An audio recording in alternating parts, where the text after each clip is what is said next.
We are. I already screwed up. This is. It's okay. We're gonna cut all this. We're gonna cut all this. Go for it again. No, we're not. I know. Screw it. I'm Oh man. leaving it. Yeah, we're leaving it. All right. Let's I'm do gonna leave take it. two, So bud. this is the fourth official episode of Red Fox Talks.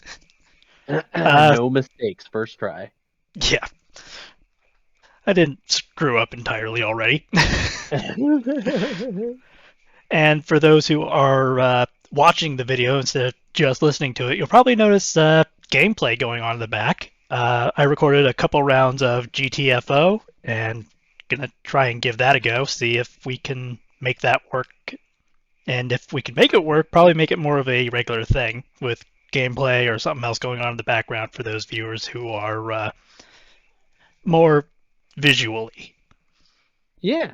Well, why not? And then I think the next iteration before we ever go to actual video will be to intercut when I talk and you talk with gameplay from our own games because I've got so many world class Battlefield 1 clips saved on my PlayStation 4 and I can immediately send those over. And then with some easy editing, I believe that we could put those in there and that will be way more exciting to have on, especially if you just have it on another screen while you're doing whatever, like how, most of us listen to podcasts. Pretty much, yeah. And especially since, well, I don't have a webcam, I'd have to invest in one eventually. I've got a old Dell webcam from 1998 I got for you. It's got the I'd be surprised resolution if of a that has an floppy input disk. that still worked. Oh, I'm sure there's some sort of adapter to make it go to USB. Oh, there's an adapter for Somebody everything somewhere these has a days. driver. Some dedicated fanboy made a driver. But no, we can get some webcams and stuff. You'll see when we get there. But for now, this next iteration having some a visual element to it, which is actually unique. We're not stealing stock footage. This is us, and as you will see, it will be only the best clips, only me at my highest. Yeah, So the you're best not. clips. Dude, it's gonna make my arguments so much more convincing if I have a point and then they're also watching me slay noobs while I make it. Oh, come on, dude. This is what we're doing. We'll have to see. Another thing I do want to implement at some point is I'm trying to get guests to join us. Yeah, So and I it's crazy might the be amount of able people to you get talk to. Jay Drunk 3PO from the History of Pirates and Geeks of Gamers. Unbelievable. I'm also looking at. I might try to get Ryan Kinnell on, just Dude. because I love annoying him with all the furry stuff. Anyone who watches Daily knows me and him kind of go back and forth. Yep, I am his favorite degenerate furry. Aren't you? Aren't you all of our favorite degenerate furries? Though I've never really thought of you as a degenerate. It's hard to, and we've known each other as long as we have. Yeah, I mean it's been. I moved up here like the beginning of the early 2001, right? 2000s. Yeah, wasn't it like 2000 or 2001? Yeah, somewhere in there.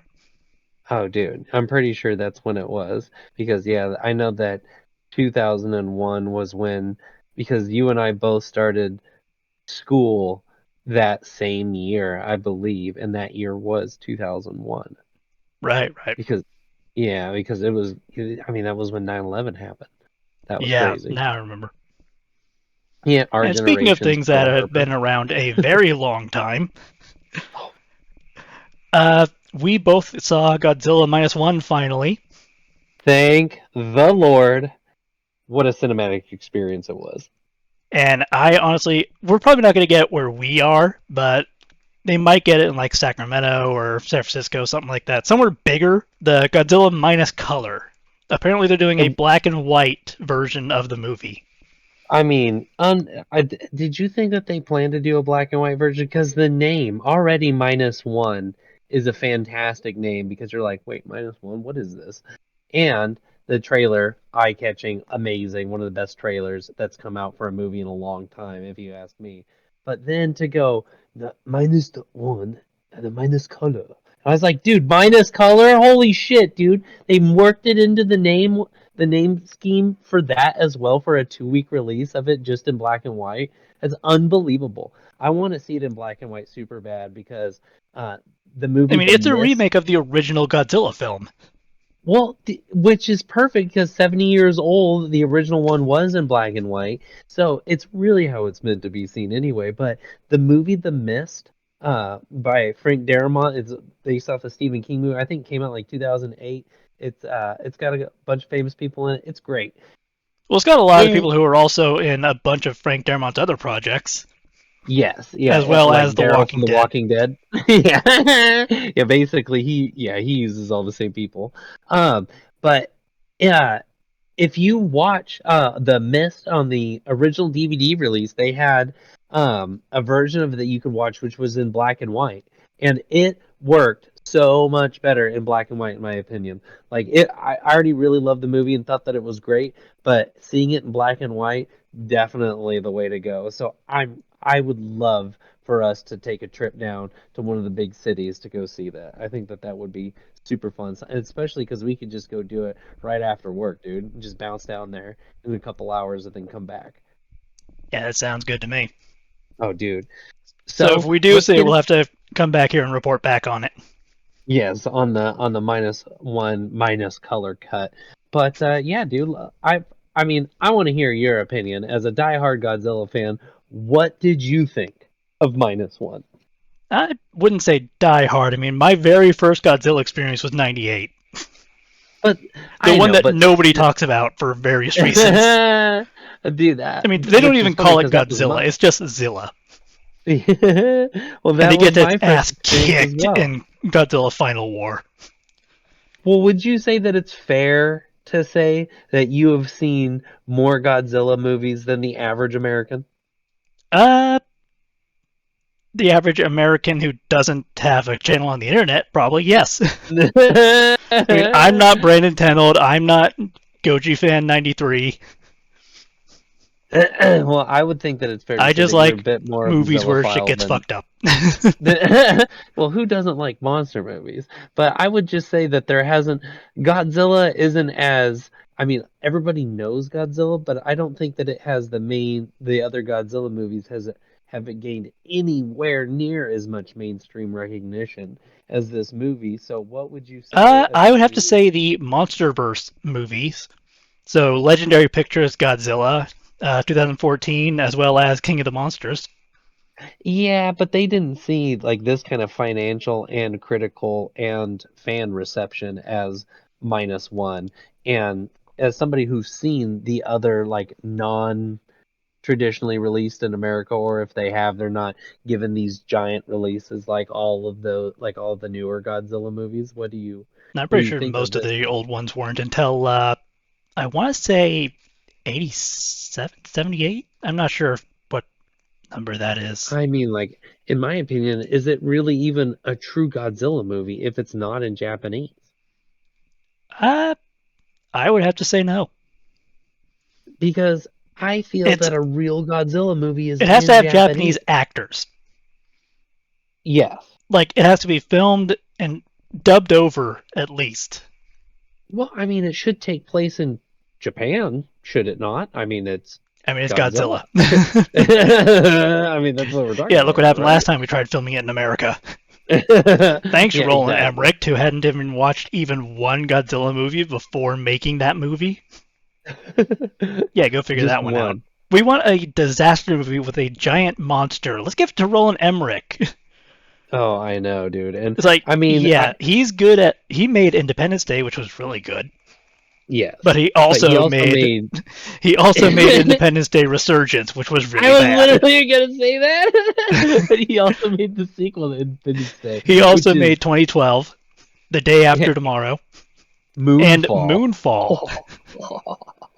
What a tragic pile of crap that movie is. Oh man. I will Didn't say, he if you're gonna all make a movie about the moon smashing into the Earth, you might as well at least put aliens in there. Yeah, no kidding.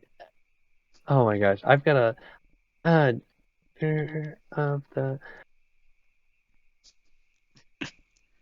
it was So I think the okay. last like major Godzilla that came over to America was 85. Yes. You know, And besides sorry, the I original. and not to take a step back real quick, but if you heard me typing frantically and then mumbling to myself, I didn't mean to. Roland Emmerich also made The Patriot in 2000. I just wanted to make sure that that was true. And that movie rules. Sorry, I love military movies. Go ahead. Yeah, I Back to can't blame you there. Godzilla. That is a pretty good movie. Dude, that It's not movie's exactly genius. historical, but it is a good movie. No, but that's not why we watch It's it. about as historical as 300 is. Yeah. Dude, so sweet. Okay, let's not get into it. Let's get into Godzilla. So part of the thing for what I really liked about this movie at the beginning is they don't show Godzilla at its full size. They show a much, much smaller Godzilla. I mean, it's not like baby Godzilla or anything, but it's No, not a skyscraper stomping gigantic kaiju yet. It's an island kaiju. It's smaller. but big enough to pick up a Japanese Zero off of the ground. I mean, so it ain't nothing to bluff at, No, for sure. I mean standard Uh, weaponry still did absolutely nothing to it. but to see the actual like growth over time and the fact that they show, and again, this is spoiler alerts for anybody who doesn't want to talk Godzilla. This is gonna be At a this tough point, if you episode. haven't seen it, what the hell are you doing with your life? It was the best movie released last year. What are you doing? Um, to I will say see the you can watch this and make a direct correlation to Oppenheimer. Watch how Oppenheimer to first, then watch this one to get both perspectives before and after the bombing. see what have you done, Killian Murphy? Oh, but to see the progression, like the growth of Godzilla over time, and the fact that they say, yeah, the locals call it Godzilla, as in that this thing has been seen before, this is its stomping ground, but it's so small, relatively speaking. I mean, Yeah, big, but relative. I big mean, enough to it's pick. still a. I mean, they make a point of having it come up from the deep sea, so this thing is huge, even by normal deep sea standards. I mean, they don't elaborate on how often he was there, how much he had interacted with the locals. Does he usually just go, eat native uh, stuff, and then go back to the seat? Is he usually just stomping around? Is he just acting like essentially an enormous alligator that just comes up Yeah, and, or is it like some stomps like around? And, is it some folklore legend that like this thing came up from the sea hundreds upon hundreds of years ago when our ancestors were here? and now, because he was there before they dropped the bomb. And then so He was this is also from. smaller. Yes. But from what I understand, some of the other iterations of the story was he was woken up by the atomic bomb, I think right? the very original film, the original Godzilla, was he was awoken by the atomic bomb, but he was also a dinosaur. Like they specifically say he was a dinosaur. And when did he, and then so what is he considered now? Now I think it depends on which canon you're going off of. So what Because are, remember, this movie is a different universe than the MonsterVerse movie with him and Kong. yes. This is a And completely different canon. and it's different than Shin Godzilla. Yes, it is not a continuation of Shin Godzilla. That's its own singular movie. That's a Yeah. standalone. Okay. Although they do keep the idea that it keeps transforming. Mm. So, like in Shin And the Godzilla, it comes up. It's this weird, like tadpole thing with legs. It's huge and it's bleeding all over the place because its yeah, that lungs was are forming and becoming insane. coming out of gills. That was absolutely insane. I love that interpretation. And then the next time you The see him, it's Godzilla. yeah. But I think it's the Uh, same idea of complete cellular destruction. So it's breaking down its body and evolving into something else. mhm. And whereas in this new Godzilla Minus One, he already essentially was that, but now he is much larger and he has nuclear breath. Yeah. And I think part of it is, like, not even, I'd say in the beginning third of the movie, we see the Bikini Atoll explosions, testings. Yeah, But we yeah, they also showed see the a creature, a lizard like creature, being completely destroyed by it. Yeah, it's skin And burning that off, is and you what see I its eyes would, burning. yeah, that's what I assume is the catalyst for it becoming the Godzilla we know, rather Is than that just this big lizard that just happens to live in the deep seas. also one thing I would comment on, which I'm not sure, so I don't know if you know this, but see if we have some clarification here on. In the movie, in -1, they show him having some regenerative abilities versus That's kind of been argued here and there. in the older movies, he just seemed nearly indestructible. Like Yeah, but that was he also like could a get, common kaiju thing. yeah, I mean, like the it was literally he's so big and his skin is so thick that our weapons just can't penetrate it. which was At yeah, least from to what no I understand was meaningful geared. degree. Like he would still Yeah, bleed and fight with other monsters. yeah, like if Rodan impacted him flying directly into him, that could definitely Or pierce we his actually hide. see it But with him fighting Gigan. I mean, he literally has a spurting blood moment in a but PG movie. human weapons, like Yeah, um, general yeah, human weaponry isn't strong enough or penetrative enough to get through their skin. but in this movie, they feed him a freaking sea mine, and it blows off half of his face, but he comes back. Yeah, he just And regenerates that, and it's like, okay, that would just pissed him off.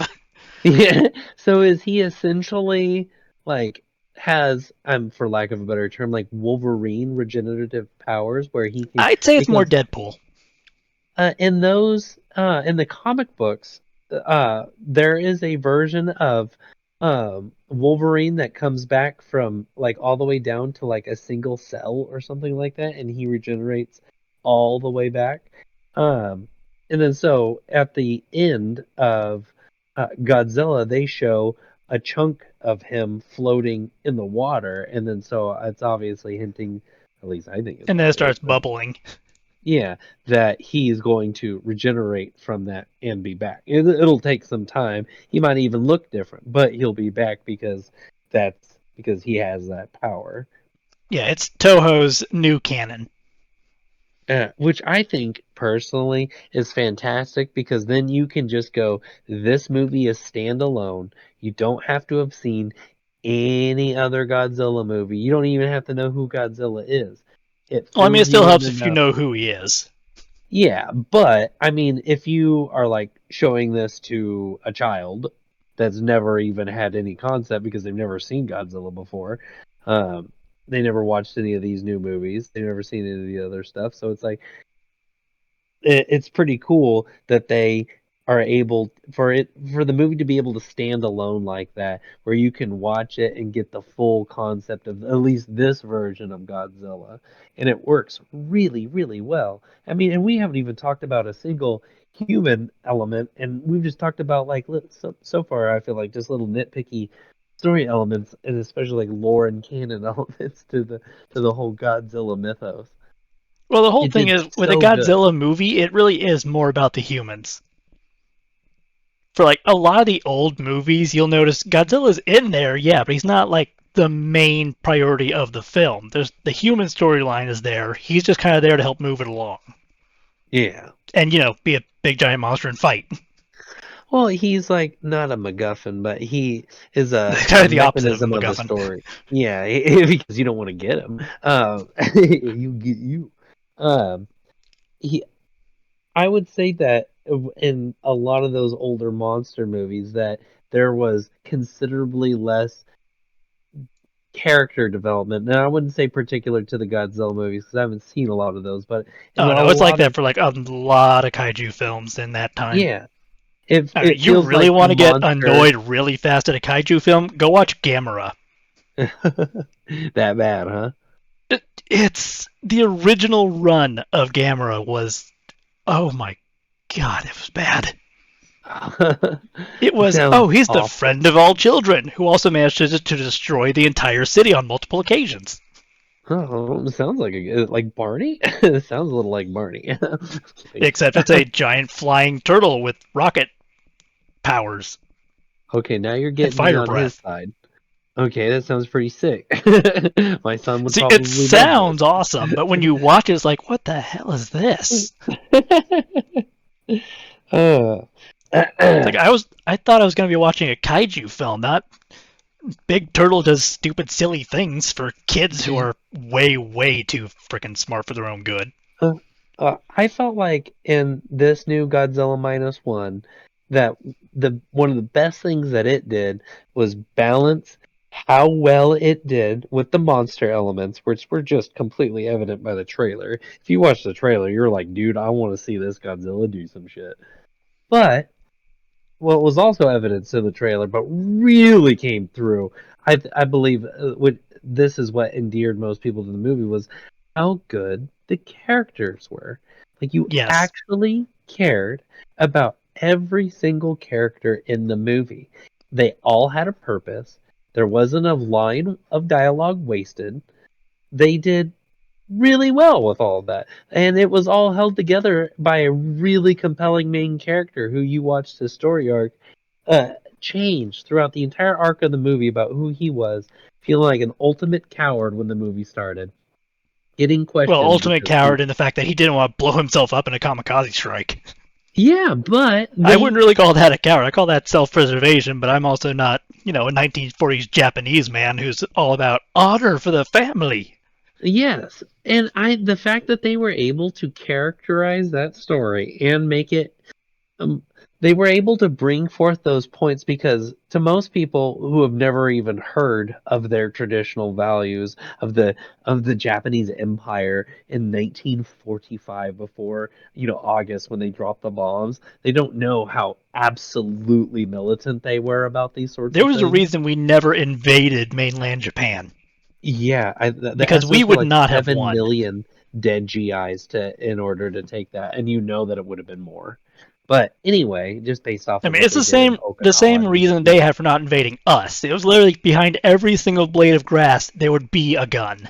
yeah, and they militarize their men, women, and children. Dan Carlin does a really good podcast there's like 5 episodes called Supernova in the East, and he talks about Japan and especially like them and their conquering conquest. Like not a lot of people know that they owned Korea until we made them give it back at the end of World War II. Then Korea had 5 years before what's that 1950 the frickin' Korean War. I mean Yeah, they were absolutely the Korean people were goddamn subjugated. commies. Well, the Japanese invaded them in like 1918 something like that. I don't want to say a date because I don't remember, but it was really early on. And then It the was early uproar on when from they also took out most of Mongolia for people who didn't yeah, know that. yeah, I mean, pretty and much not that only entire side of Asia was under Japanese control. mainland China. I mean, don't look at what they did in Nanking. It's insane if you want to see some Japanese atrocities. But we're getting off subject. But it's Yeah, everyone focuses on the really German atrocities. No one pays attention to the Japanese atrocities. yeah, Unit 731 anybody? Good Yeah, Lord. goddamn. You That's think the just some of the Nuremberg most trials were sadistic? yeah, only they didn't do anything to those guys. Yeah, China's still pissed. I mean, who cares about what those communists think? But they're still pissed at the Japanese today because they have never apologized for any of the war crimes that they committed at all whatsoever, and they're never going to. I mean, it's been this long. If they were going to do it, I mean, everybody, how many of those people are still even alive?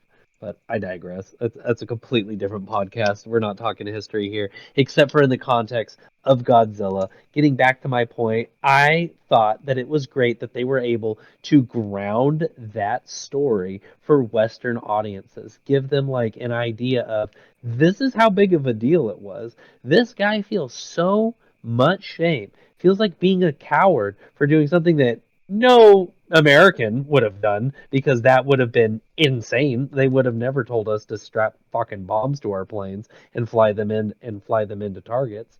I No, we mean, did just that when the the bombs didn't deploy, and we yeah. desperately needed to take out that target. I mean, the what we go Well, through to get our soldiers back.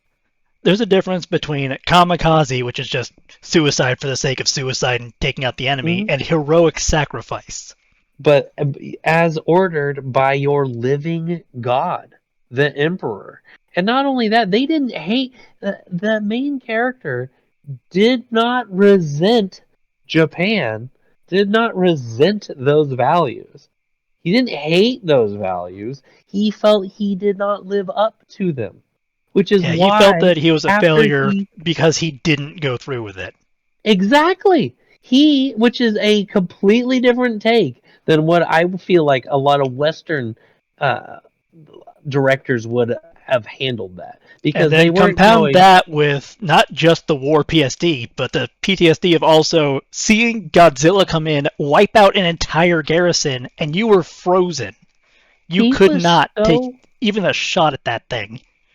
he Even was though your guns so are trained on it, you're so terrified that you can't pull those triggers. the character elements of this movie are so compelling.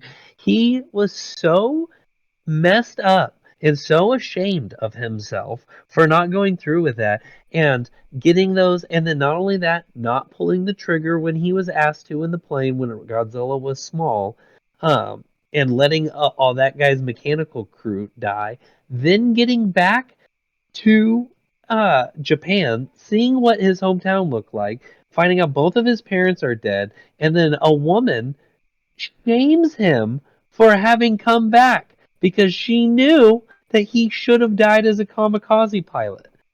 So what does this dude do? He takes in, kind of inadvertently, a woman who is No, caring very for an inadvertently. orphan It was child. not his first Yeah, choice. yeah, for sure. I But don't he think it was still even his does. second choice. He takes in Noriko and her and this orphan child who's not even her child. And so it's basically three orphans now pulling together in a really compelling family drama. And you're watching the child age and him become like the basically the patriarch of the family and her becoming the matriarch of the family. And then there's even this, well, she's like, well, it's about time for me to move and stuff. And he's like, and they're both hesitating because they both wanted more from this, but they weren't sure how to handle it, and it kind of conflicts with some of the values that are held traditionally. But they're like, well, but we still love each other. It just so compelling, and this is in the middle of what most people would not expect a kaiju monster film. Such compelling character drama. I It's a loved very it. good drama, and we also watch like They're Japan well written. slowly getting back on its feet a little bit, Oh, it's and which then we is see Godzilla come in and just absolutely wreck it again. which is such a good metaphor for him and what he went through during the war and coming back and going like we all are defeated and ashamed because they are the ones who survived. Only the ones who died felt the honor. All of them are capitulated. I mean, to American occupation. And then the Americans abandoned them. Obviously, this didn't happen in real life. We occupied them and then gave it back, but um, they abandoned them because they don't want to piss off the Soviets, is the line in the movie. Which, I mean, at this time, the Soviets don't even have a nuclear bomb, so why would we give a shit what they think? But I digress. It still makes for a much better monster movie to not have the American Navy in it, because then the Japanese are forced, which is why the movie is called -1, because they were at a zero at the end of World War II, and then Godzilla shows up, which puts them in a -1, which is just so. This was all written, directed, and all this VFX stuff was directed by the same guy. Just, I mean, the core team he must have had around himself in order to make this movie. I mean, it shows not just the budget, $15 billion, and then in an interview he said, "I wish I had $15 million." I don't know what that is in yen, but it's a shitload. Just kidding. It's not very much money at all. That's less than it costs of the MCU to make episodes of certain shows like She-Hulk and shit, That which is is less than the entire movie of Godzilla Minus One cost less to make and than it was one episode two of any of the Disney Plus shows. 2 hours. And the people said, and like it doesn't really, like, you can kind of see it in some of the CGI. Well, number one, there was like literally, I think, two effects I saw where I was like, that was lightly janky. Two different effects that I can think of in the entire movie, which were like a single second that they were on screen that I thought were, and it wasn't even jank. It was just like, oh, It's that just one wasn't of those as little things where your eyes kind of go, yeah, that's not quite right. But I think that not only will be cleared up um in black and white because Minus those color. effects will work, yeah, minus color because that will work so much better in that gradient. But also like the fact that you could easily overlook it and go, wait, they had how much money and they spent all how much did they spend on just the CGI then? Yeah, Because they had everything that sets they did is and on props, they screen. had outfits. They had to pay people to actually be there. I mean, there was labor. Jesus Christ, how efficient are the Japanese at making Godzilla movies? Well, it's And like there's it's a huge point of pride for them. it's I could see why Godzilla's a national treasure like Gundam Oh yeah. or like Astro Boy. There's some things that are completely endemic to Japanese culture, especially like pop culture in Japan. Godzilla is a huge icon. I mean, when I say Gundam, they have a statue of They a have two. Gundam, They have and two it's a statues. life size statue. I mean, we're talking hundreds of feet tall for Gundam. It's amazing. How many of those have you ever seen? I mean, how many giant statues have you ever seen of Popeye from that None. time period of American animation? I mean, Well, I come mean, if you on. go to like Universal, They have some stuff, but nothing to that scale. no, Just for nothing that's like a, a life-size scale of a giant robot oh, it's just that you know if they had the technology they would make. dude, that Japanese culture be different. I mean, so fantastic. I cannot recommend this movie enough. It is so well put together just for the character drama alone, but then you get the amazing monster elements on top of it. Let's talk about that atomic breath, son. That was That was crazy. probably What the I best iteration of it I've seen. And I've and literally seen ones probably the where most he splits powerful. his entire jaw open and fires out the atomic breath in Shin Godzilla and wipes out an area of city. And then fires it out of his back and destroys American drone strikes. But this I one did show the sheer devastation of a nuclear blast. And and not just in the blast itself. I will give them a lot of credit for the aftermath of it. Not just the whole, oh, there's the shockwave, the classic thing where the buildings are blown back, people are blown away. But the most dangerous part of an actual nuclear detonation is the fallout afterwards, the rain. yeah, and Because it's they coming showed that down in so well. toxic radioactive rainfall. And they show that And they in show the it. rain. That happens. And I was like, dude, they're getting everything right in this movie. Things that you don't even necessarily consider that you know would be picked apart to death on the internet. And you're like, damn, dude, they really did consider that. And you're like, oh, yeah, this is a metaphor. The original one was a metaphor for, atomic testing and stuff like that. But I felt like they shifted the narrative less towards negative nuclear stuff to more like anti-war, just Yeah. anti-war in general and Well, why being anti-war and then coming responsible. together as a country to try and fight this thing. Yes. Because no one's I coming to help them. I mean, they can't nope. depend on the American military and navy because if the Americans do anything, Russia's going to get suspicious and come in, and that could Yeah, turn into a whole other mess. and people are like, wait, Russia, Japan? It's like, dude, you didn't know that Russia had, that Japan had a real fear that Russia was going to invade them from the north while we came in through the south? Dude, they did not want a bunch of kulaks hanging out in Japan. They weren't pro that. The Although kulaks were another really thing I good wanted with to it. bring up was the idea Go that Godzilla is, well, partially the size he is at the beginning because he's a deep sea creature. I mean, I'm not talking like, oh, deep down in the ocean. I'm talking like trench levels, So is he abyssal a depth, fish the or a midnight reptile? zone. Some of the deepest points in the ocean where gigantic creatures relatively are normal. Yeah, it is deep sea gigantism, I believe, Yep. is what And is there's what you two said it rules was for it called. that we don't actually know what causes it. The same thing with Hmm. like something, another version is called island gigantism or island dwarfism. Oh, It's explain. because they're trapped on an island. Their entire species, essentially, or that variation of their species, is trapped with a limited supply of food or a surplus of food, and their bodies evolve to grow or shrink depending on that. Oh, that's like those. Like the I giant heard. island rats, and then you have the little tiny like crabs and stuff. Oh my gosh, I did not.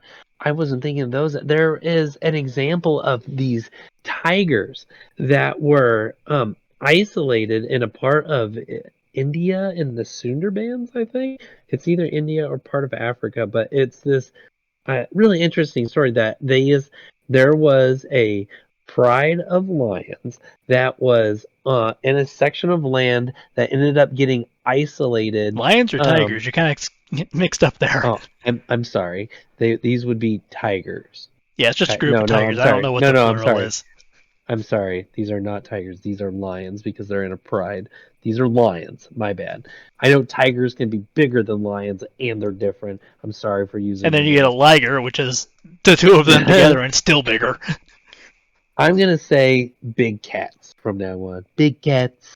Uh, so there was a pride of these big cats that were isolated because of a river coming through, and it ended up isolating them from all these other lions, and they had giant water buffalo that was their food source. So this particular pride of lions were considerably larger than all the other ones that were around in that area. They were considerably larger, and there's pictures of these things, and I believe that they have their bodies. They are freaking enormous. And it's I believe a little bit of what you're talking about here, where if a population of something is isolated and it either has a surplus, being an excess of food, where they like in this case it would be for this pride of cats, a shitload of protein, and they don't even have to hunt that hard for it, so they get huge, huge. Kind of like Americans versus third world diets. The Yeah. amount of food we have is insane. Thus, we typically, on average, are much larger people. So there's two theories concerning deep sea gigantism because when you're down in the deep seas, I mean, one, it is freezing cold unless you're near one of the heat vents. And when I say Yeah, heat vent, I mean there's like volcanic vents that will routinely boil the water around them. They're yeah, that hot. they leak directly into the ocean. Well, they are in the ocean, but yeah, they're I'm meaning a that deep they're coming sea. up out of the crust Yeah, it's like directly a into mini the ocean. volcano, Yeah, but it's just underwater. constantly letting out heat, and it gets so insanely hot. But you go like a couple of meters away from there, and the water is back to freezing cold. So small animals and crustaceans and stuff will gather around there, and they learn to. They essentially evolve to feed off of that stuff. And But they're all aside from located the that, it same. is dark. Like it is dark to the point where there is no light. Like if we went down there with no light source, our eyes would never adjust. Like there's a reason it's called the midnight zone or the abyssal zone. And it's not just because of how deep it is. It's black as the abyss. But the idea is food down there is extremely scarce. Like if you come across anything down there that's food, you better grab it or you will never see it again. And well, Yeah. one of the other things is what's called whale fall, which is the carcass of a whale will fall from much higher up, and animals will be able to live on that for generations. Yeah, because it falls down there and it's isolated in there, and some of these creatures are so small that yeah, because the a well carcass can be its own ecosystem. It pretty much is. Just kind of like from what I understand, drilling platforms, because they're stationary, so much sea life actually congregates around those things because they have something to cling to. And Yep. then so they actually attract like a lot of other life like sharks and things like that to feed off of the things that are there. But really quick to add, just to throw a little statistic, when you said that it's very dark down there, I looked up depth beyond which light cannot penetrate water. And it says sunlight does not penetrate the eternal darkness below 1,000 meters or 3,280 feet, an area known as the apothic zone, which Yep. includes the midnight zone. between 1,000 and 4,000 meters. The abyss between 4,000 and 6,000 meters. That's insane. And that's if we don't even know what's down there most of the time. I Dude. mean, what is it? We've mapped maybe 5% of the world's ocean floor total. Yeah, we've mapped more of what we can see in space than We've we mapped have. the moon and Mars better than we've mapped our own oceans. I mean, a little easier. Well, you'd think. But So what you're saying so is, there's two rules that are kind of the baseline of why these creatures can get as big as they can, why there's gigantic, colossal squids and stuff like that. One is called Kleber's rule. Larger animals are more efficient.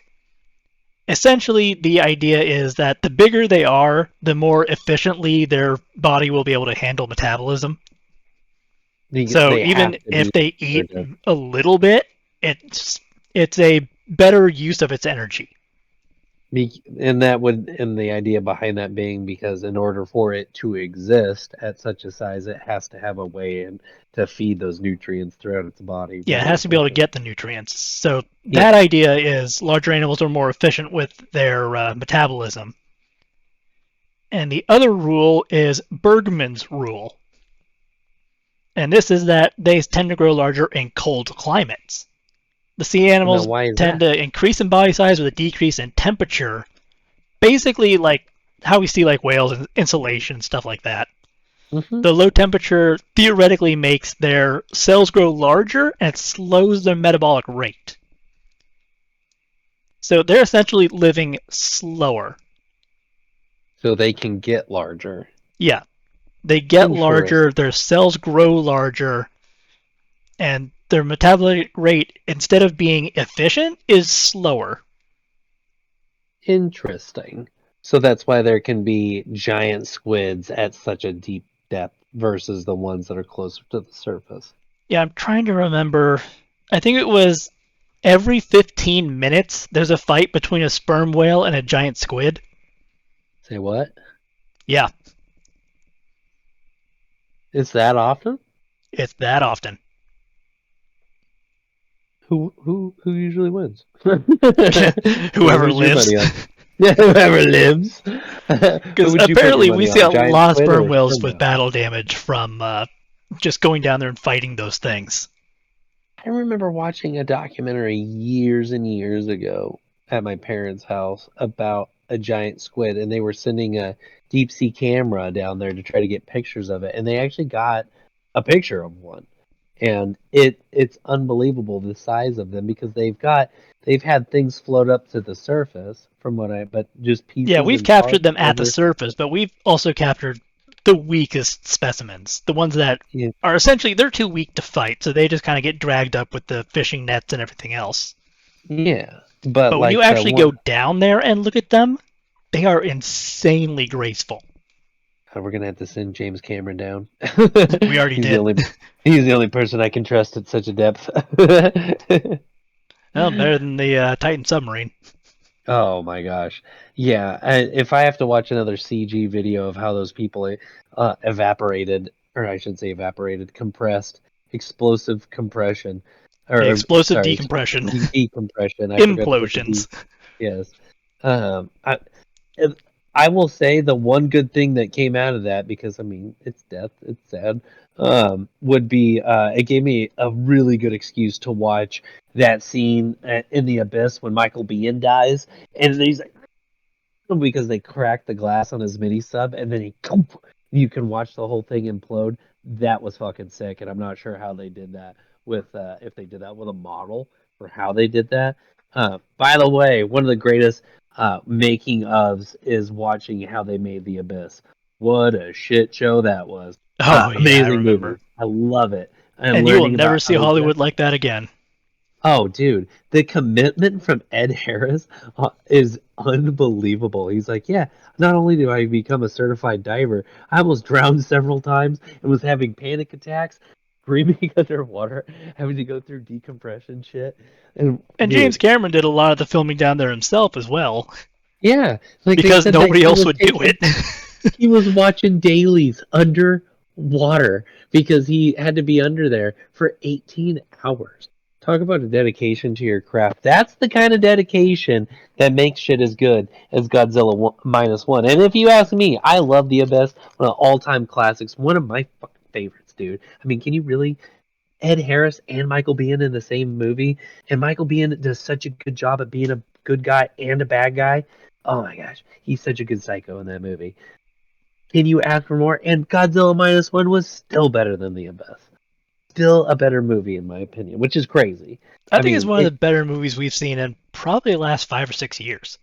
it was so well put together. Is it just one of those another analogies like that people you would be surprised like it's ingenuity that comes out of like when there's constraints on money because then if they had a $200 million budget would they've just been we'll fix that shit in CGI versus them or would they if would the creative team have done anything different if they had I mean undeniably right they would have Yeah. made different choices if they'd had a shitload of money. So is If this anything else, they might like? have gone with more practical effects just because of how Japan films things.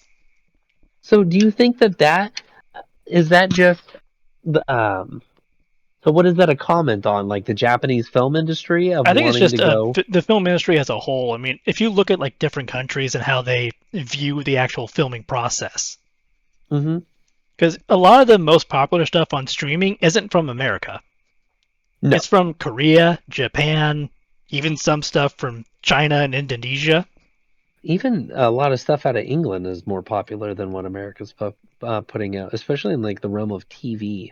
A lot of their Yeah, TV shows are, and but you could also go, except well, for Doctor Who. yeah, they're freaking English actors. Where do you think we import all of our best actors from?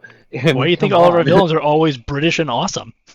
Yeah, because they're really good at it. It's almost like they have a cultural appreciation for theater over there. Yeah, it's almost like they grew up with it or something, and like it Yeah. was a major part of their culture for a couple thousand years. Well, you can just tell that just in the presence of certain actors. It's like, yeah, Hugh Jackman, you can tell that he Well, Hugh was a Jackman's Australian. theater. Well, he's whatever. Okay, he's a criminal version of an English guy. Whatever. Anyway, you I get would what I'm saying. argue that He, the British criminals are better than the British people just because he Australians are so damn nice. What's hilarious is he, as an Australian, went to England and performed the play Oklahoma. It's just the best. My point was is that you could tell that he was a theater actor and that he has stage presence. They're just not a lot of those that do it like that anymore who actually spend time doing plays. And a lot of them were, I mean, And just it's as also a evident whole by thing with a lot of American stuff is so CGI heavy that the actual actors don't have anything to act off of. yeah. It's like, oh, we'll just put it in post. We'll just put it in CGI. It's like, okay, but what's the actor supposed to react to? They don't see anything. There's nothing physically there for them to react to.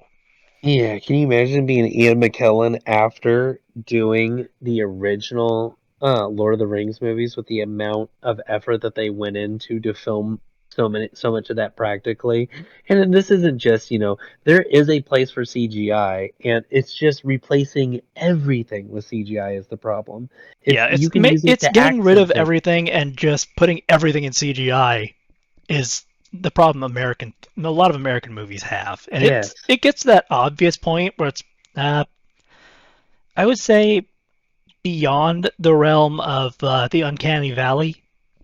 Dude, it feels like you're watching low grade. Like when you okay, watch the fight scene from the very end of Black Panther, which was just oh my gosh, it was the greatest movie ever. What a piece of shit that movie was. Yeah, Watch the end fight in that movie.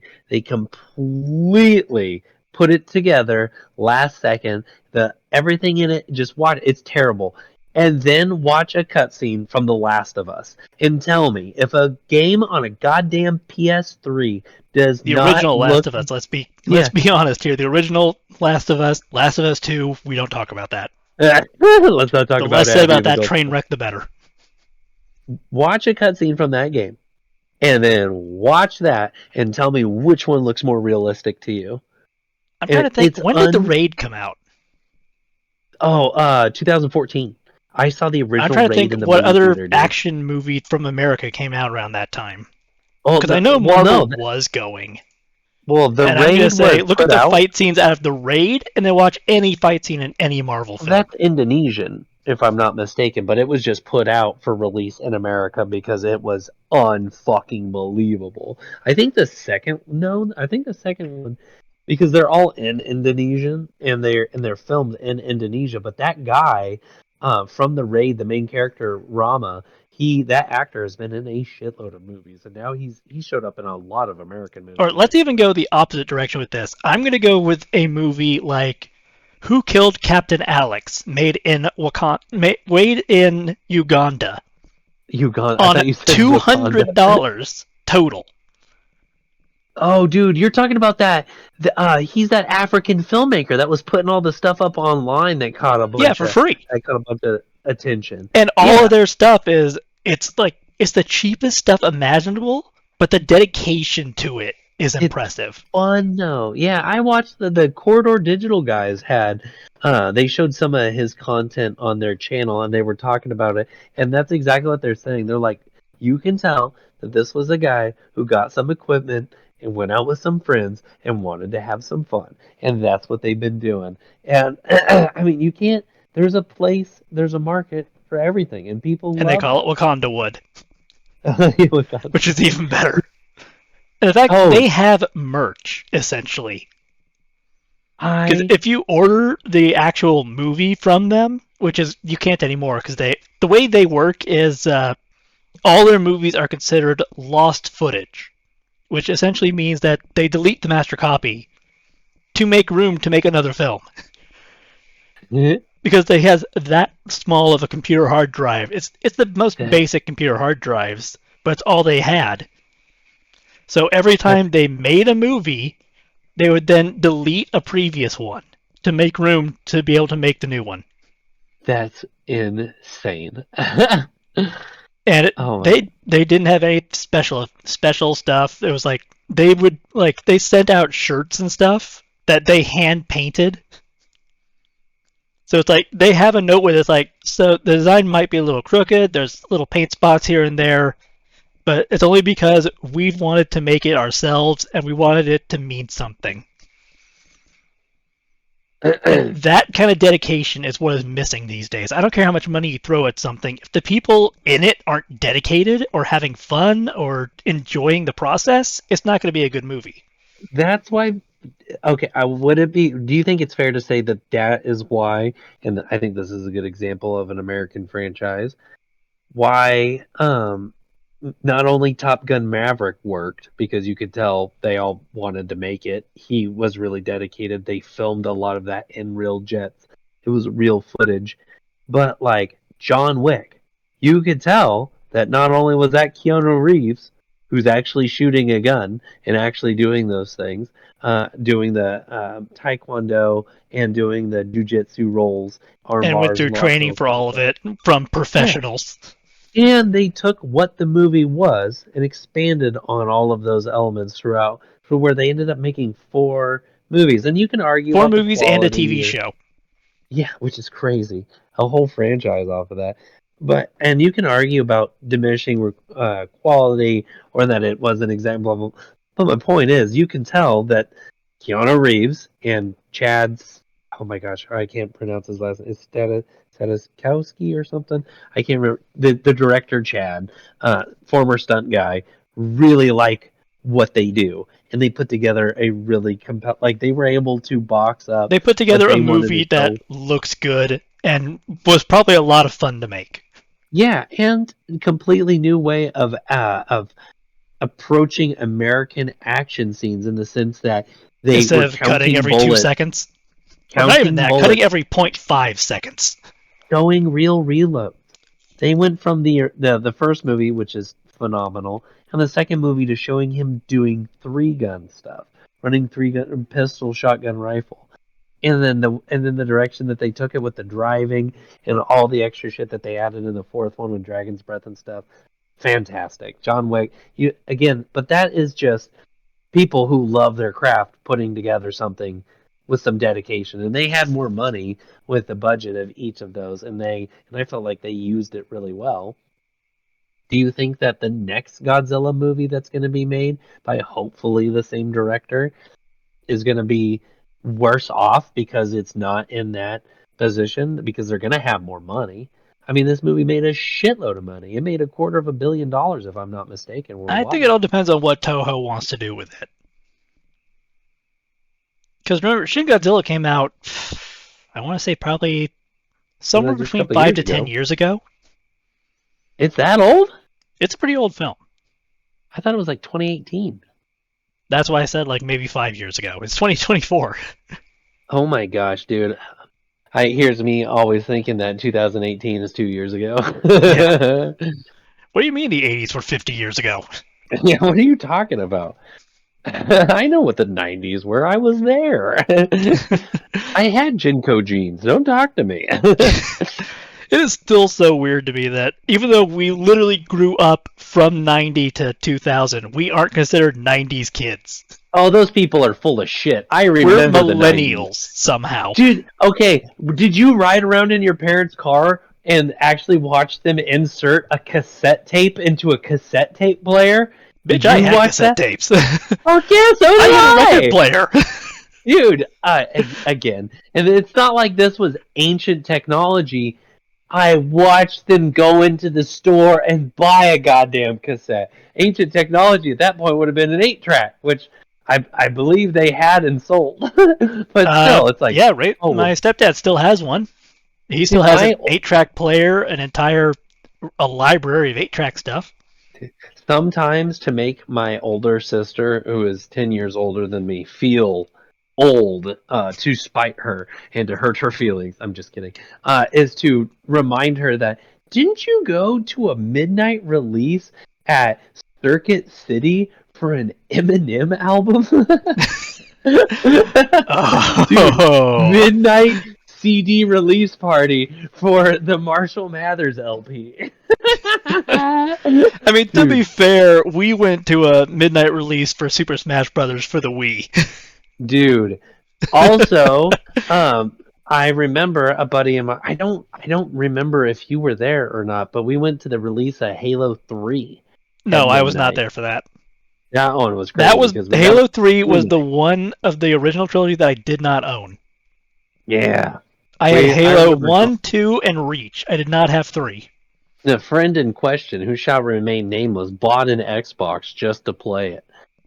It Well, I it was mean, crazy. I bought an Xbox 360 to play Gears of War 2.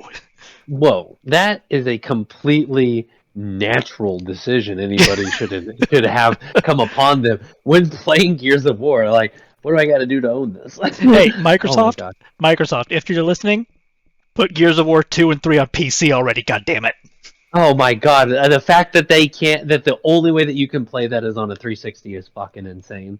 Yeah, But and I digress. Gears of War 1, 4, and 5, and its And spin-offs, Judgment! Gears of War Tactics, and Judgment are all on PC as well. For Christ's sake, 2 there and is 3 are like not. 12 books. People don't even know the lore, how lore heavy. Okay, this is how big of a nerd we are when it comes to this stuff. I'm going to make a little confession here.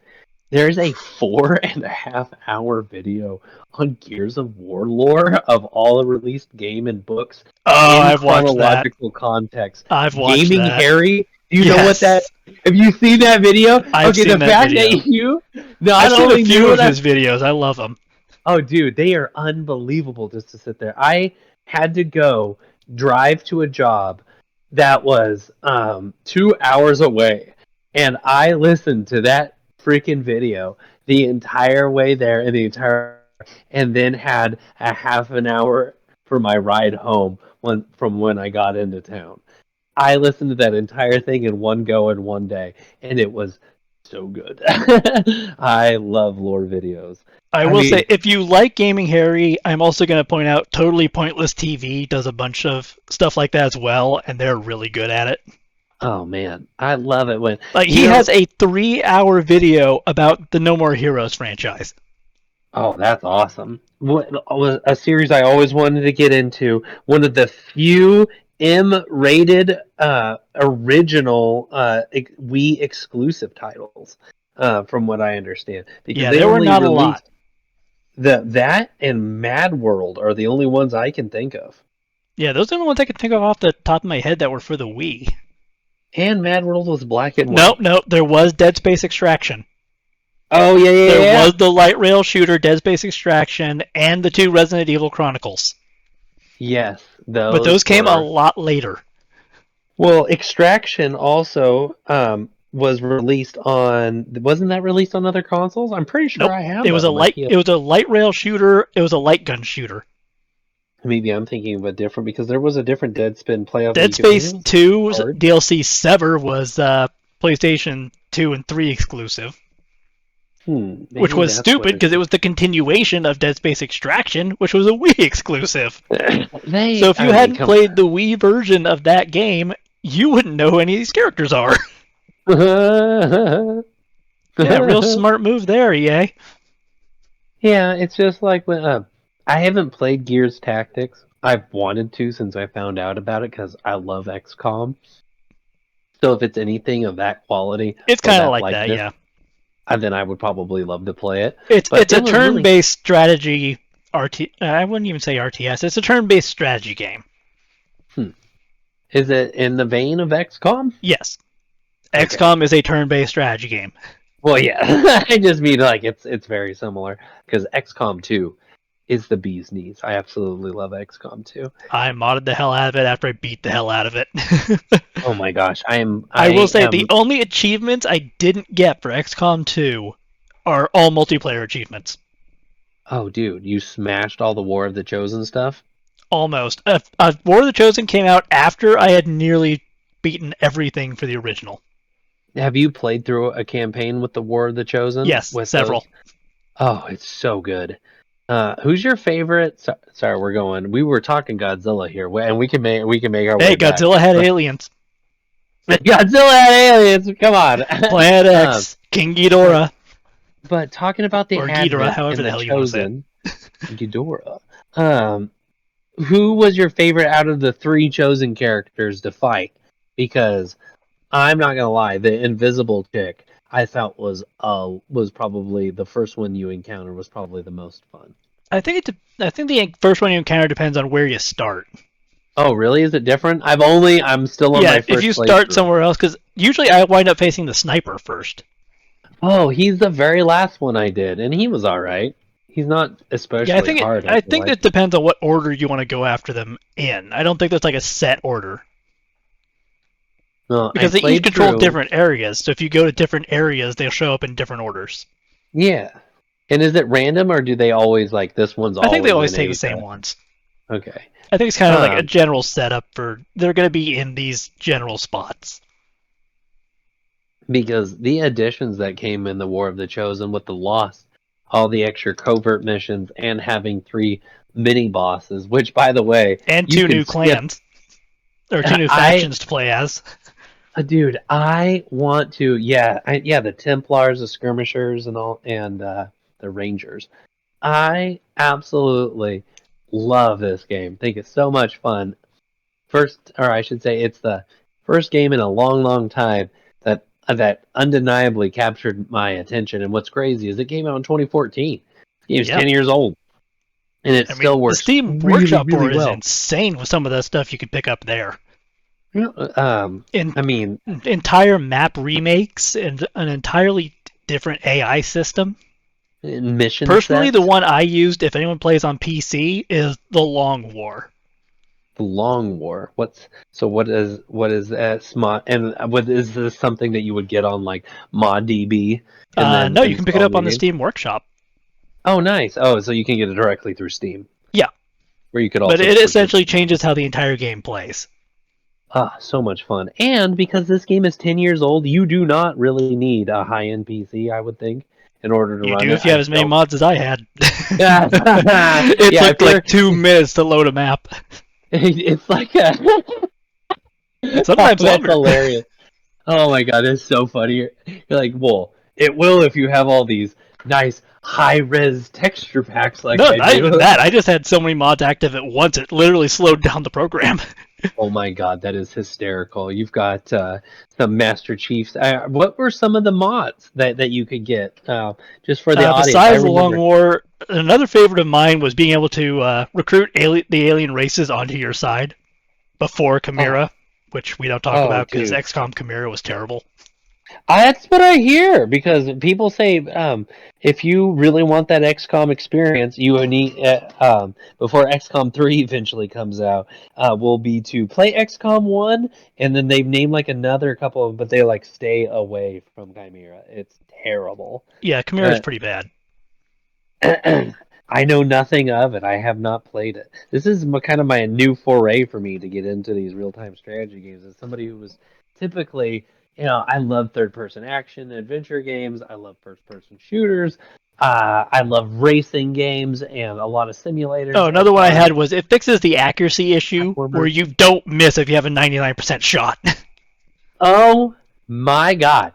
The amount of times where I've been like, this is 93%. There is no fucking way. I'm just doing the calculations in my head. I mean, And they shoot 93 off like times out 20 of meters to 100. the right. Oh, dude. I'm just Or like, if they're what? right up close and personal, it's like, oh, you have a 25% chance to hit. It's literally 1 foot in front of you with a shotgun. Oh, dude, yeah. And you're If like, you miss at that range, you have problems. yeah. And you take them one tile over, and then the stats are completely different. You're like, you fucking around. I really liked all the elements that they added in the DLC. Totally worth picking up. And playing through the game before just a regular run, and then doing a War of the Chosen, because this DLC is not like most games where it's extra missions or just extra content. You have to start an entirely new campaign, an entirely new run through the game in order to see this content. They can't just Because add it it into an changes, already it active literally game. changes the entire way the game plays. Yes. It New changes the mission story, it cycles. changes the game cycles, it changes a lot of different things. You have to have a new game experience. Yes. So for me, it was extremely fruitful to have played through the regular game once and go, that was really fun. Okay, well, I know that it's going to be another however many hours to make it through a campaign. At least in this War of the Chosen stuff is going to add a lot And more because I without the know it's two, going to the two original DLCs like were essentially just Shin. add-on stuff. It was the robot thing and the I don't remember what they called it, but essentially the alien monarchs of the different races. Like Yeah. those were just additional things. It was just you don't need a new game for that. That's just new. But then War of the Chosen was essentially what we used to call expansion packs. Yeah, where it actually like gave you fundamentally different things to do, and like it's actually like it's so funny that you use the word expansion pack. I said something Well, that's what and they were. for my yeah, for my child. I was like, "Oh, is that like an expansion pack?" And she's like, "What do you mean?" And I'm like, "Downloadable content?" Yeah, and I was like, "What we used to call them back in the day, you We're would old. have to buy a separate disc, and this stuff had things on it that the original Half-Life game did not 1, have." Opposing Yes. Force, and Blue Shift. Yes, those actual expansion Descent packs. 3, Descent 3 Mercenary. Diablo 2 had an expansion pack that added more worlds that you could go to, more bosses to fight, and you actually had to go buy a disc. Battlefield Dude, 1945 had Road to Rome and Secret Weapons. I would say my favorite thing that I absolutely miss that they only do in like in totally lame ways now if you ask me was you remember when you would go back into a store like before Best Buy existed like a Circuit City or a Fry's Electronics and you go through the PC game section and the boxes were huge. They had these Yes. giant boxes and they were different shapes like the um what it's not a parallelogram, like a parabola. No, what is the word I'm looking for? Rhombus Was it a or Trapezoid? it, trapezoid? That is the word that I'm looking for the shape of the Diablo We're 2 not boss. geometry So majors. We sick. don't use those shapes. Yeah, we're not I'm not one with the maths. Do I even look Greek to you? Is my back hairy? Do I clean stuff with Windex? They're all my big fat Greek wedding references. Point being, I would have they gone into actually science if it had wasn't for all the math. Well, I mean, people have talked about when you used to open up your PS2 and then it actually had a game manual and these actually had things written in them and stuff. And the only Or people like who really the do that Gears anymore. or the what was it? The stuff for Snake Eater had like an Ah, entire like comic and lore book and all this kind of stuff in the manual. well, I mean, that's just Hideo Kojima. Talk about somebody dedicated to their craft. As confusing as shit as it is all the time. And nobody really knows. Even Kojima himself does not really even know what the hell is going on in his video games. But they are so much fun. And then See, we lost Silent Hills to nothing. oh my gosh. Can you Fucking imagine? Konami. PT! They have PT to look at, for God's sake. Okay, for anybody not knowing what we're talking about, PT stands for playable trailer. It was the Was last good thing to come out of Silent Hill in anything and after people Silent didn't Hill even 4 The know Room. people didn't even know it was Silent Hill unless you beat the game and got the special secret ending. But I will get there. It has Norman Reedus in it. Oh my god! And this is before The Walking Dead. And it was with Guillermo del Toro, so talk about good monster design. And Hideo Kojima putting it together. This PT was a playable trailer. It was a game that you could play that was not a full game. The full And a gaming fuckload of experience was indie like, games also copied this concept over and yeah, over and over yeah, and over. for If you sure. ever played Um, Layers of Fear, it's that. it's Just with actual 20. scares. How long does it take to play through PT? Like 25 minutes? I played it through. Depending on if you were like looking for the secrets or anything, it could go anywhere from like 10 to 20 minutes standard. Yes, to like, and if you were really dragging it out to try to get all the secret things, I think it's like at the longest, it would be like 30 minutes, 35 minutes, It could be something like longer that. than that. I saw videos that were like 40 minutes. Oh, well, It's the kind of like point is, the Resident Evil 7 trailer when that came out, the demo for that. well, this came, yeah, where it's that first person really jarring. Man, that was a trip. I really like what they did with Resident Evil 7. Oh man, oh my gosh, now you got me on a whole sidebar here. Well, I mean, they are the two main competitions for each other, or were. Yeah, but PT, when it came out, was originally released on the PlayStation Store as a PS3 exclusive. If you went on, and I forget what the time window and the year was, wasn't it like 2009? That you could, I had a PS4 and I got the demo for it then, so it was or around that same time period. or I should say, it wasn't out on the PS3. It was on the PS4 because I had a PS3. I had not bought a PS4. I had a friend who had a PS4, And it and it wasn't was the me. first time. Yes, it was a friend's. I'm gonna hint to you what it is. High school friend. A name starts with a C. Last name starts with an E. He had it at his house, and I went over to his parents' house. We were out of town at the time, and we were just hanging out, watching South Korean movies because I was a huge movie buff, and I got him really into South Korean films. Yeah, I showed him like Old Boy and shit like that. And Nice. so literally the first time I ever saw one of my favorite South Korean films ever, Memories of Murder. If you've never seen this, absolutely fantastic. It's on Amazon Prime. You can buy it, and I will show it to you, Tobias. This movie is the tits. I saw Nice. that movie in the same weekend that I played PT for the first time. And he just had it queued up. And the thing that blew me away, and I remember this, was the starting room in PT is a first person game. You wake up and you can't see your hands. You're not holding a gun or anything like that. You're in a single room. It almost looks like a garage or something with a table in the corner. And then you open the door and then you walk through two hallways. Yeah, two You walk hallways that down repeatedly get more and more disturbing. into like a foyer area that looks like the entrance of a house, and then there's some steps down to like a garage area, but that door And then doesn't it always open. resets. Yes, and you kind of go through these looping hallways, and things change each time, and I believe there's like 13 iterations of the hallway or something like that.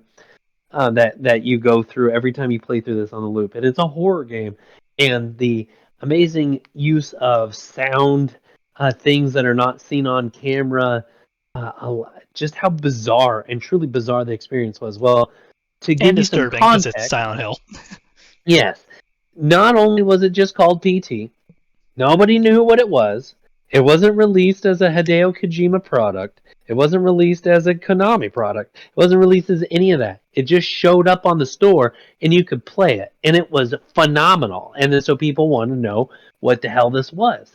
And it was a not only just a truly disturbing and bizarre experience in the first place of just going through this, and especially because it was such a high fidelity jumping because it was early into the PS4, and as a guy who played a lot of PS3 games, jumping into PT, never having played a PS4 and having that be the first thing you ever see on it, the texture quality difference and stuff was very stunning, very jarring. And of course now we're on PS5s and stuff and 480 graphics PS5, cards. It's yeah.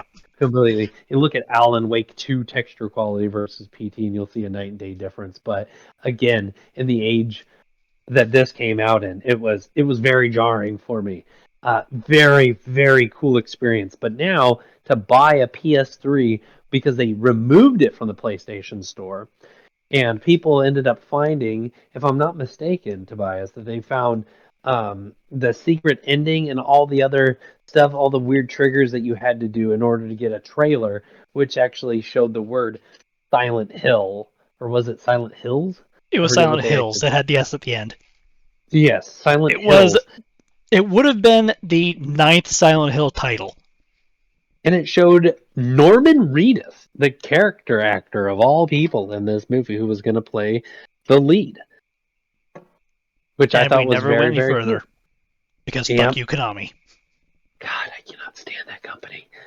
It I don't think seems like anybody all can they're anymore. dedicated to is making arcade games. Having And visited pachinko Vegas stuff. within a year, the amount of arcade games that are over there that have Konami blasted all over the side of Oh, it. actually, I'm that like, would make it the 10th Silent Hill game.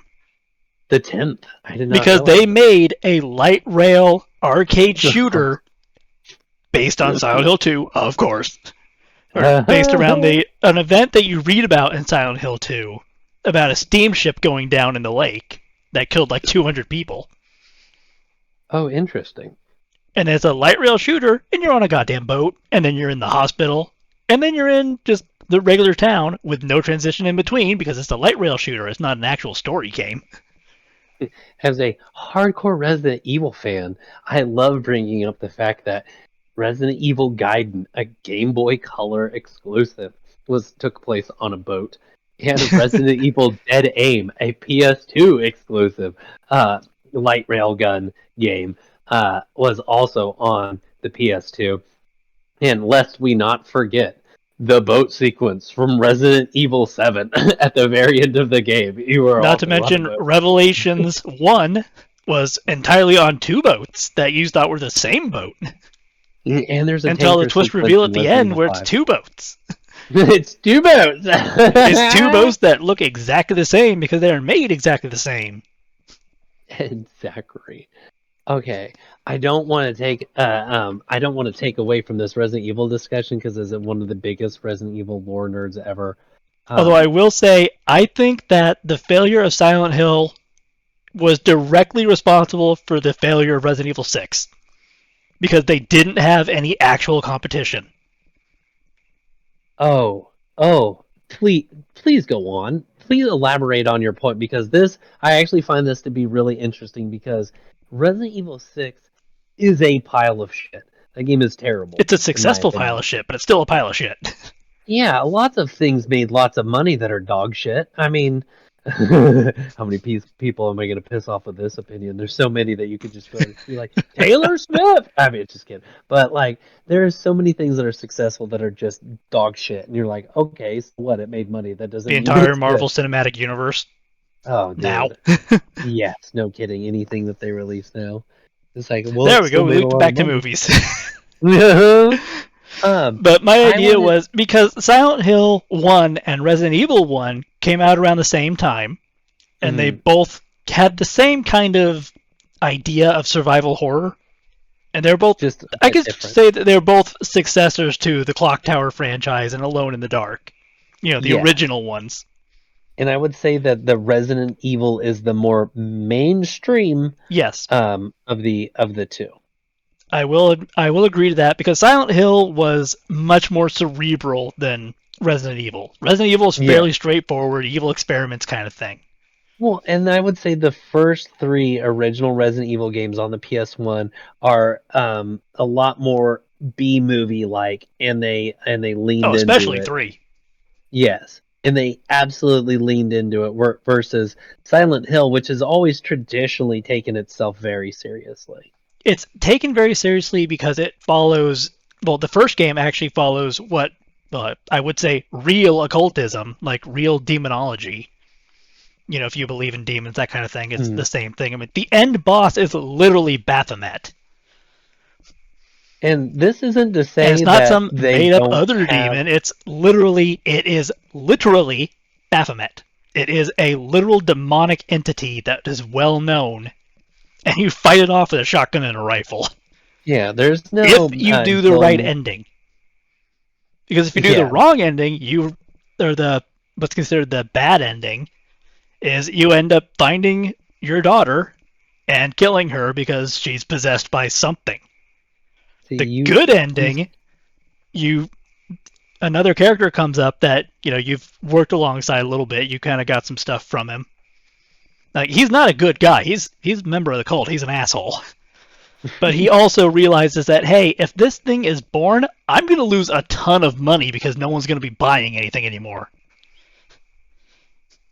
So if the good ending is you get a bottle of a substance called a Galapagos, which is this like thick red blood-like substance, and you scoop it up in a bottle, and he takes it from you, and then he throws it over your daughter, and this demon thing is birthed out of the back of her.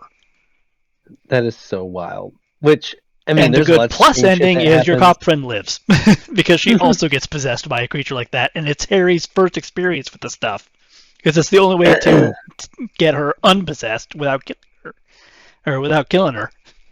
So the And good plus ending, your cop friend and you live. The good ending, you live, she's dead. The bad ending, everybody's dead except you. Except for the and very bad ending, which is originally considered a joke ending, was it never happened at all. Harry died in a car accident, and it was all a dying dream. oof, I hate when they actually do those. And thank It was God a that was joke not a ending, real and ending. it's Yeah. completely non-canon by the existence of Silent Hill 3 because it follows Harry and Cheryl again. Well, they Well, it have follows Cheryl, who's Harry's daughter. as because So he I can't have didn't died in the car play. accident because he had to rescue Cheryl and get away from Silent Hill and Silent Hill 1. So that takes away both the bad ending and the very bad ending. Huh. But my point is, after Silent Hill 4, it got shifted over to Western developers. Silent Hill 4 was the last official game Team Silent made in Japan.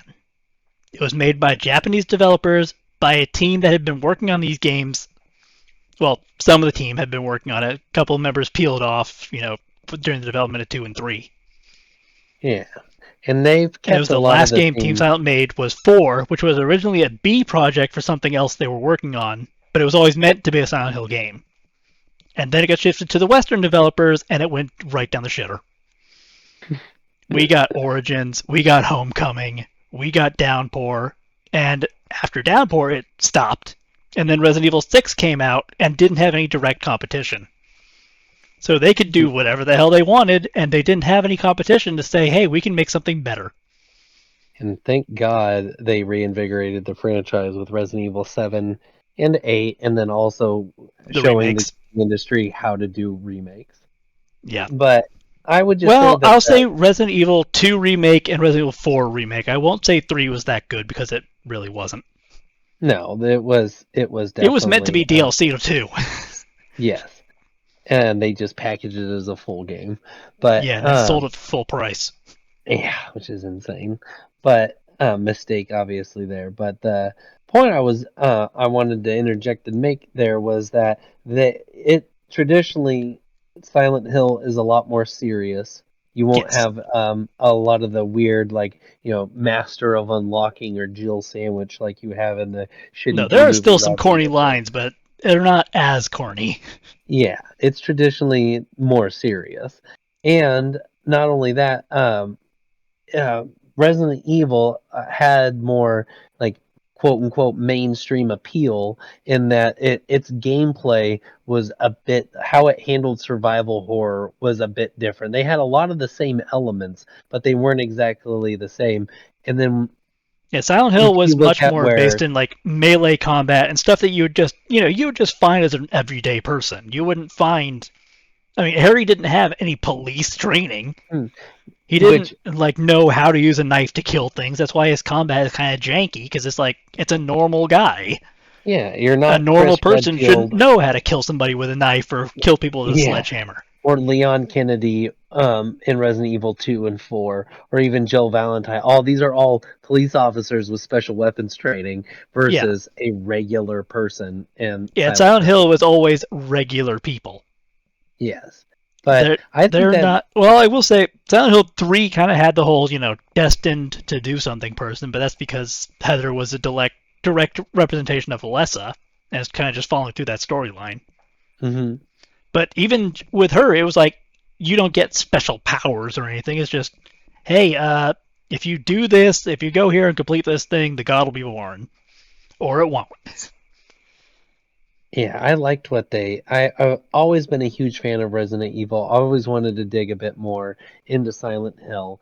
There's just some of it isn't, like you said, a little too cerebral Well, it's for not me. even But cerebral. It's psychological horror, but it takes the psychology part of it much more undertoned and subtle.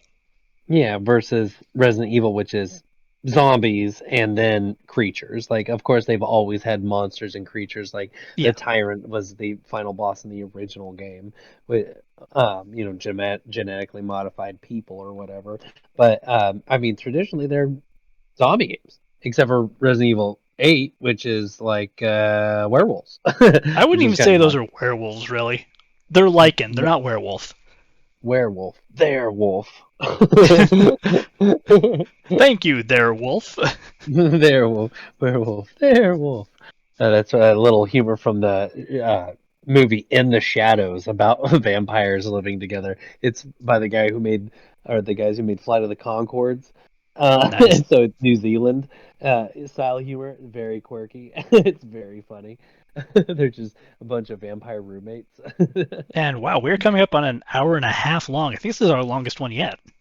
Oh, nice. And the audio is coming through. We did checks this time. That's right. Eat it, We did haters. checks. I have a new headset entirely, which is why I might sound a little different.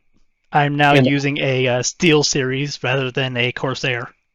and I soon will have a Rode microphone. And if Tobias here wants one, because I told him in an ethical trade I would buy him a microphone, and then Yeah, because that he doesn't would give sound me a suspicious graphics at all. card. And then so far, this guy has given me a graphics card and goes, by the way, I just got a new microphone, so I should be good. So what the hell am I supposed to give him now? You let me know in the chat. You post it up in the chat what he deserves as a good friend for a nice 2080 graphics card that I should give him. I mean, come on. This guy needs something. It needs to be good. I I just thought a rebuilt my microphone. entire computer. I'm good there right now. I know. All right, then it's going to be a gift card to the what do they call that? The Bunny Ranch there in Nevada, where the legal brothel is. You just send you to one of those. Hey, it only works in one area, and you have to fly. It's a little bit of a thing, but you do get a 20% discount in the gift shop if you show them this. The gift shop is always the best part. Of course, that's why everybody leaves through there. You leave through the gift shop. All right, circling back to movies, I do have to tell you, I am not sure if you've seen the trailer for this. I saw this earlier today. Have you seen the trailer for the movie Monkey Man? No, I have not. I didn't even know that was a Okay, thing. Dev Patel is the star of the movie. This is the first. I'm not sure if it's considered Hindi because it's being produced by Jordan Peele, but it's almost all Indian people. Let me Would read it you the be considered plot a synopsis. Bollywood film? I don't know. That's why I was going to ask you about it because let me just read Well, I you think off. Bollywood has to be filmed explicitly in India. Well, it's Dev. Okay, so the first person that stands out to me that is not that anybody would recognize that's not Indian in this would be Shartlo. Oh my gosh, Sharlto Copley, which you're like, who the hell is that? How would I? If you saw How District do you say 9, that name without laughing? yeah, he's the main character from District 9. He was Okay, also in the A Team. He was also in Hardcore Henry. He was also in that was a good Chappie. movie as well, Hardcore Henry. If you Yeah. can handle if you can handle a movie or a first-person shooter game like Doom, you can handle Hardcore Henry. Yes. He It was is in insane. the movie Beast, and he was also in Oat Studios and some of the Oat Studios shorts. He's been Nice. around. You'd probably recognize him if you saw him. I know Tobias does. Um, he is in this movie. Dev Patel, who let me tell you, he was in that movie The Green Knight that just came out. Oh, He that was was a the weird one. lead in Slumdog Millionaire. He was also in the movie Lion, and some other stuff. Hotel Mumbai, I like that movie a lot, even though it was pretty awful watching people just shoot and kill Indian people for a couple hours. It's a great movie though, a very compelling true story. Anyway, this new movie called Monkey Man. I just saw the trailer for it today. An anonymous young man unleashes a campaign of vengeance against the corrupt leaders who murdered his mother and continue to systematically victimize the poor and powerless. From what I understand from the trailer, there is um, a deity, god, some sort of lore. There is a monkey man, a monkey dude who protects If it's them in Indian, I India. guess it's probably Hanuman. Yeah, I'm not sure. I think I Hanuman's the deity that's most monkeyish. yeah, and he embodies this to I the don't know. point They where have he some even really wears weird deities. a monkey mask, and they're showing some but anyway, Dev Patel absolutely fucking jacked in this movie, and it looks like it's going to have some fight scenes that are particularly awesome. The best thing about movies with fight scenes that are not American is that nobody pulls out a fucking gun because nobody has a gun. The best thing Or if they do and about it's a watching Bollywood film, they make it as ridiculous as possible. well, because in every American movie, when they're like, some dude pulls out, just like, all right, put him up, and you're like, no, that guy's just the cop's just gonna pull out his gun and shoot the fucking guy because why would you have a fist fight when you have a gun? There's no chance I'm gonna risk losing this to some jackass. Like, no, you just pull out a gun and shoot him. But in Korean movies, when the gangsters are It's the following the them and Indiana stuff, Jones method. yeah, dude, exactly, exactly. And then so there's a huge disconnect for American audiences because they go, "Why does he just shoot the fucking guy? Like, what? Nobody has a gun here?" And you're like, "Oh yeah, this is South Korea. They're not allowed to have a fucking gun." And the only people who really have guns are really dangerous gangsters who are on the other side of the law. They're not just your average Or the citizen who military. has one. Yes, exactly. And then so I think that this Monkey Man movie looks particularly compelling because again, it's taking place in India and of course they have firearms over there. I don't know what private ownership of firearms looks like in that country. I am an American. I do not give a shit. Uh, but it makes these fight scenes, I will say, genuinely more compelling because I mean, a guy pulls out a knife and you don't have a gun. They go all fisticuffs and shit. It makes the fight scenes in a lot of Korean films work really, really well, I will say. Really, a lot more stabbings. You'll see a lot more people get stabbed in these movies. A lot. So it depends on how you feel. I mean, if you're explicitly anti-gun and you hate guns or whatever, fine. But the kind of violence that you will get in your movies in exchange will just be people getting cut to shit with sashimi knives. That's what you tend to find in a lot of Korean gangster movies. Is people just getting stabbed the fuck up, dude. Which I'm not sure about you. It's a bit easier watching somebody get fucking shot. I mean, the It's a lot worst part faster. of dude, Saving Private Ryan, the worst scene in that entire movie, a war movie, for 2.5 hours, is when the Besides the guy beach gets scene. stabbed. Yeah, it's the watching the guy get stabbed, and it was the hardest part for the vast majority of people to watch. So, I mean, it depends on how you feel about knives. I personally would much rather be shot than stabbed. It's a terrible fucking way to go. But it makes for really compelling fight scenes when everybody has a knife. I actually watched this show. It's a Netflix original that was made in Korea, and oh my gosh, I'm totally spacing on the name now. It's so good. Bloodhounds. It's 8 episodes. Came out 2023. In order to pay off their debt, three daring youths jump into the money lending business while confronting the rich and powerful who prey on the weak. It's about two guys who are basically ROTC who became Marines and served together for a little bit and became friends as boxers. One of them, his mother owns a restaurant, and she gets um, shaken down by some gangsters for because she signed. They're going around getting old people and business owners to sign up for loans, and they're not reading the fine lines, and then they're coming in and extorting them and stealing a lot of their shit. And this guy's a boxer and does not like seeing his mom being threatened. And then out of nowhere, this TV show turns into this boxer's just whooping everybody's ass. And it totally works because, again, if this was in America, this isn't fucking Roadhouse. Somebody's just going to pull out a gun and shoot the guy if he's whooping everybody's ass. But Or in they're this, all gonna nobody have has a guns. gun. Yeah, in this, nobody has a gun. So then they're like, okay, well, let's see how good a gangster with a knife does against a professional, or I shouldn't say professional, a really good amateur boxer. And you're just like, dude, that dude just rocked that dude's shit. That was unbelievable.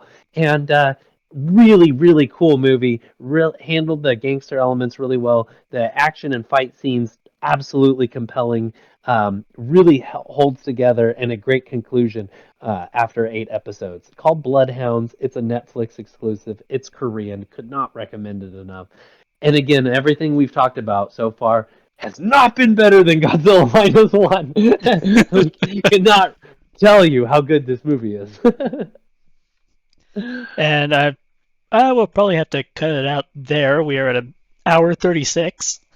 Hour 36 in the tank, you guys. We're picking up steam. We're making longer episodes. We're adding in video elements to this. We're talking foreign films.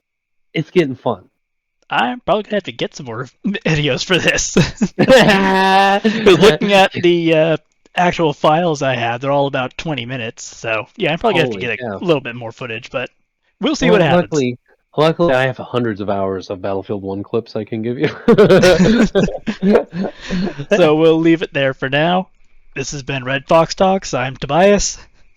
and thank you guys very, very much for listening. This is Red. Coming at you like Cleopatra. Make sure to leave any comments or suggestions you have down for us. We love to hear them. We love to hear any kind of input at all whatsoever, what we can do. But just know that we're changing, we're evolving. This is only going to get bigger. Our numbers are Hopefully. through the roof. And if anyone that's here from the G&G Discord or the Daily over there, or any of the G&G stuff really, thank you for showing up. Yes, thank you again. We cannot tell you how much we appreciate the fact that anybody would listen to us speak at all. This is a great time, guys. Thank you. All right, and we will see you guys in the next one. All right, guys. Have a good night. Signing off.